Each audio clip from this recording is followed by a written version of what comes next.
ሰላማት ዳሕና ዲኹም ሩታ እየ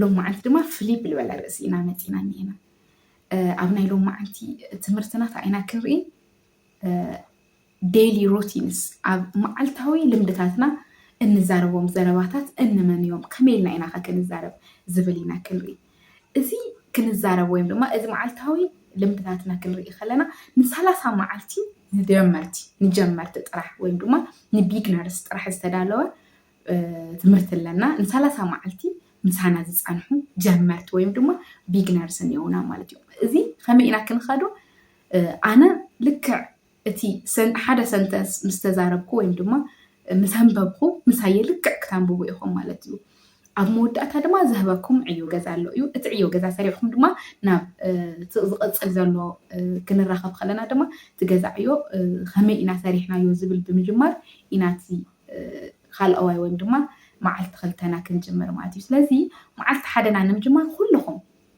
ምሳየ ክትለማመዱ ኢኹም ኣብ መጀመርታ ምሁሮና ወይም ድማ እዚ ቻናል እዚ ክኸፍት ከለኹ እንታይ ኢልና ነርና ፕራክቲስ ሜክስ ፐርፌክት ኦር ፐርፌክት ፕራክቲስ ሜክስ ፐርፌክት ኢልና ነርና ስለዚ ኩለና ክንለማመድ ኢና ኩለና ድማ ብእንግሊዝኛ ክንዛረብ ኢና እንግሊዝኛና ልክዕ ከም ምንታይ ክኸውን እዩ ማለት እዩ እንግሊዝኛና ልክዕ ከም ትግርኛና ክኸውን እዩ ማለት እዩ ኣብ መበል 30 መዓልቲ ስለዚ ናብ ናይ ሎም መዓልቲ ትምህርትና ቅድሚ ምእታውና ነዚ ቻናል እዚ ሕዚ ዝኸፈትኩሞ ወይም ድማ ሓደሽቲ ዝኾንኩም ሳብስክራይብ ብምግባር እዚ ቻናል እዚ ቤተሰብ ዝኾንኩም ድማ ላይክ ብምግባር ናብ ካልኦት ክባፃሕ እዚ ቻናል እዚ ቤተሰብ ኮይንኩም ፀናሕኩም ድማ ንካልኦት ንክባፃሕ ሼር ከምኡውን ላይክ ኣብዚ ዘለኩም ርእቶ ድማ ብኮመንት ብምፅሓፍ እዚ ናትኩም ቻናል እዩ እሞ ኣዕብይዎ ክብለኩም ይደሊ ናብ ናይ ሎም መዓልቲ ትምህርትና ንምፃእ ሎም መዓልቲ ንሪኦም ዴይሊ ሩቲንስ ወይም ድማ ኣብ ዕለታዊ ልምድታትና እንጥቀመሎም ሰንተንሳት ኢና ክንርኢ ማለት እዩ መብዛሕትኡ ግዜ ልምድታት ኩሉ ግዜ ብተደጋጋሚ እንድሕር እኳ ዝዝውተሩ ኮይኖም እንጥቀመሉ ናብ ባዕሉ ዝኾነ ቴንስ እኒአዎ እዩ እዚ እንታይ ኢና ንጥቀም እንታይ ዓይነት ቴንስ ኢና ንጥቀም መብዛሕትኡ ግዜ ሲምፕል ፕሬዘንት ቴንስ ኢና ንጥቀም ኣብ ዝሓለፈ እውን ብዛዕባ ሲምፕል ፕሬዘንት ቴንስ ክንመሃር ከለና ርኢናዮ እኳ እንተነበርና ግን ሕዚ ድማ ኣቕልል ኣቢልና እቶም ቴንስ ግራመር ዝብሉ ነገራት ነድሕሪት ገዲፍና ሕዚ ከመይ ንጅምር ከመይ ኸ እንግሊዝኛ ምዝራብ ንኽእል ዝብል ናይ 30 መዓልቲ ፓኬጅ ሒዝና መፂና እኒአና ብ30 ክፋላት ዝተተሓዘ እዩ ኣብ መወዳእታ እንግሊዝኛኹም እርግፀኛ እየ ብደንቢ ምዝራብ ብደንቢ ምስማዕ ከምኡውን ብደንቢ ምፅሓፍ ከም እትኽእሉ እርግፀኛ እየ ማለት እዩ ኣብ መወዳእታ ኩለኹም ብደንቢ ምዝራብ ክኢልኩም ከም እትወፁ ኣብ መዓልቲ 30 እርግፀኛ እየ ክብለኩም ስለዚ እንግሊዝኛና ከም ትግርኛ ዝብል ሓደ ቻለንጅ ሒዝና ን30 መዓልቲ ክንፀንሕ ኢና ማለት እዩ እንግሊዝኛ ከም ትግርኛ ብደንቢ ክንዛረበሉ ኢና ማለትና እዩ ምንም ዝከብድ ነገር የብሉይ እስኪ ንጀምር እንታይ ንብል ኢና I woke up I wake up I wake up እንታይ ማለትና እዩ ካብ ድቃሰይ ይትስእ I wake up ካብ ድቃሰይ ይትስእ I wash my hands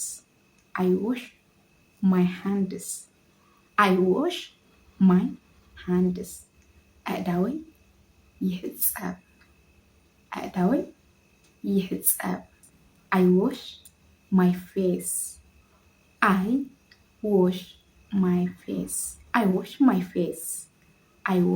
face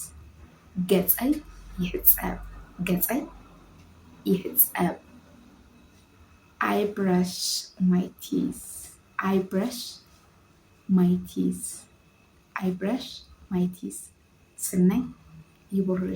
ስናይ ይቡርሽ I get dressed. I get dressed. ክዳነይ ይኽደን ክዳነይ ይኽደን I use the toilet. I use the toilet. I use the toilet. ሽንት ቤት ይጥቀም ሽንት ቤት ይጥቀም I take. I use the toilet. I use the toilet. ሽንት ቤት ይጥቀም I take a shower. I take a shower. I take a shower. ነፍሰይ ይሕፀብ ነፍሰይ ይሕፀብ I go to school. I go to school. ትምህርት ቤት ይኸይድ check my phone. I check my phone. ስልከይ ይርኢ ስልከይ ይርኢ I eat breakfast. ቁርሰይ ይበልዕ I eat my breakfast. I eat my breakfast. ቁርሰይ ይበልዕ drink water. I drink water. I drink water. I drink water. ማይ ይሰቲ ማይ ይሰቲ I go to work. I go to work. ስራሕ ይኸይድ I go to work. ስራሕ ይኸይድ I lock the door. I lock the door. I lock the door. I lock the door. በሪ ይቆልፍ በሪ ይቆልፍ I drive my car. I drive my car. መኪናይ ይዝውር I drive my car. መኪናይ ይዝውር I talk to my friends. I talk to my friends. I talk to my friends. ምስ ኣዕርኽተይ የዋግዕ ምስ ኣዕርኽተይ የዋግዕ ምስ ኣዕርኽተይ የዋግዕ I eat my lunch. ምስሐይ ይበልዕ I eat my lunch. I eat my lunch. ምስሐይ ይበልዕ I come home. I come home. ገዛ ይመጽእ I come home. I come home. I come home. I come home. ገዛ ይመጽእ ገዛ ይመጽእ I read books. መጽሕፍቲ የንብብ I read books. I read books. መጽሕፍቲ የንብብ I clean my rooms. I clean my rooms. ገዛይ የጽሪ ገዛይ የጽሪ I check the time. I check the time. I check the time. ሰዓት ይርኢ ሰዓት ይርኢ I open the window. I open the window. I open the window. መስኮት ይኸፍት I close the window.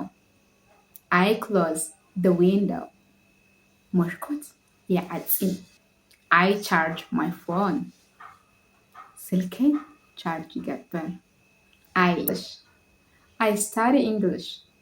I study English. I study English. እንግሊዝኛ የጸና እንግሊዝኛ የጸና I turn on the light.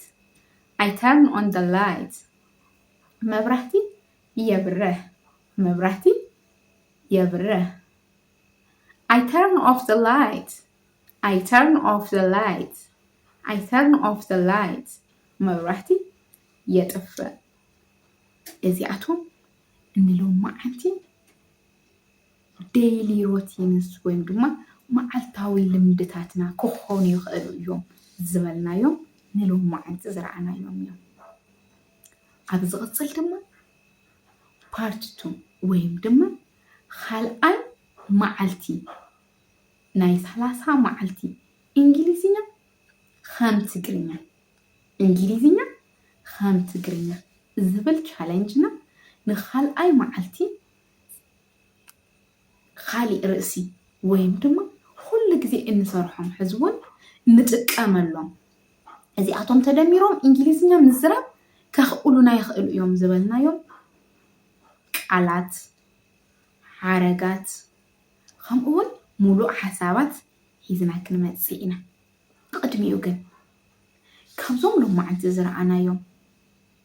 ሎማዓንቲ ዝረኣናዮም ሓሙሽተ ኩሉ ግዜ ብተደጋጋሚ ይገብሮ እያ ኣብ ገዛይ ወይም ድማ ልምደ እዩ ንዓየ ኣብ መዓልቲ እሱ ወይም ድማ እቲ ልማድ እሱ ዘይገበርኩ ወይም ድማ ዘይሰራሕኩ ኣይውዕልን እትብልዎም ካብዞም ሎማዓንቲ ዝረኣናዮም ሓሙሽተ ጽሒፍኩም ልክዕ ከምታ ኣነ ሕዚ ዝዛረባ ዝነበርኩ ተዛሪብኩም ምስ ወዳእኩም ኣብ ኮመንት ሴክሽን ኣነ ልምድታተይ እዚኦም እዮም ኢልኩም ጻሓፉለይ ኢኹም ኣብ ዝቕጽል ክንራኸብ ከለና እቲ ዝጻሓፍኩምዎ ኮመንት ብምርኣይ ናብ ዝቕጽል ካልኣይ መዓልቲ እንግሊዝኛ ከም ትግርኛ ዝብል ካልኣይ መዓልቲ ርእስና ክሸጋገር እያ ማለት እዩ Thank you for watching. Bye bye. دحنا خونتا كلكم أتصنعوا ياهم. Ciao.